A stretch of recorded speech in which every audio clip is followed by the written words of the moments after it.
Sonuncu bu barədə danışan Səidə Bəkir qızı oldu. Fotosunu efirə verin zəhmət olmasa. Səidə Bəkir qızı adlı o jurnalist. Özünə jurnalist deyən o kəs. Jurnalistsə, jurnalist kimi xəbərini topla, informasiyanı cəmiyyətə ötür, təqdim edə. Yəni, kim ixtiyar verib ki, bilmədiyin bir mövzu haqqında ağzına gələni danışasan. Yaltaqlıq eləmək istəyirsən, məhtahlıq eləmək istəyirsən, hansısa bir imtiyazlar uğrunda, hansısa bir vəzifə uğrunda, hansısa bir təminat uğrunda, hansısa bir alqış uğrunda nəsə əldə eləmək istəyirsənsə, get başqa mövzu haqqına danış. Ən həssas mövzu olan uşaq hüquqları haqqında bu cür bayağı danışıb, savadsızlığını ortaya qoymaq sənə nə verəcək? Nə verəcək sənə?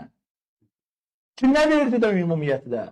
Özünü gözdən salmadın, özünü alçatma. Sən elə bilirdin ki, Azərbaycan kişisini, Azərbaycan valideynini sən alçaldacaqsa, özünü qürurlu, fəxarətli kimi biri göstərəcəksən. Amma alınmadı, keçmədi o Səidə Bəkir qızı.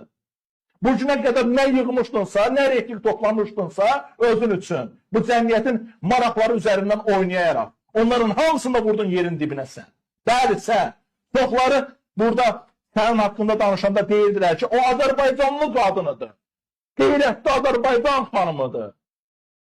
Mərd Azərbaycan xanımıdır. Bugün o mərd dediyiniz Azərbaycan xanımı hüquqdan, qanundan anlayışı olmaya, bəlkə də varsa da belə durub Azərbaycan kişisini fahişədən betər adlandırır. Bəs buna nədir sözünüz? Nədir buna sözünüz? Nə deyə bilərsiniz bu haqda? Kimdir bu antimilli ünsür? Gəlib burada Azərbaycan xalqına, Azərbaycan insanına qiymət verir. Özü əllə danışır. Mənim atam, qardaşım uşaq pulu davası aparmırdı. Aparmırdı ona görə ki, sənin vaxtında uşaq pulu verilirdi. Ona görə verilirdi. Ona görə aparmırdı. Çünki sənin vaxtında həqiqətən sənin özün də etiraf etdiyin kimi gözünə etiraf eləmirsən. Uşaq pulu alırdı sənin valideynin. Bəlkə heç buna ehtiyacı da olmuyor. Sənin yağlar içində yaşadı. Yüksək səviyyədə yaşadı. Hansı yollarla yaşadı heç onu da bilmirəm. Bilmək də istəmirəm.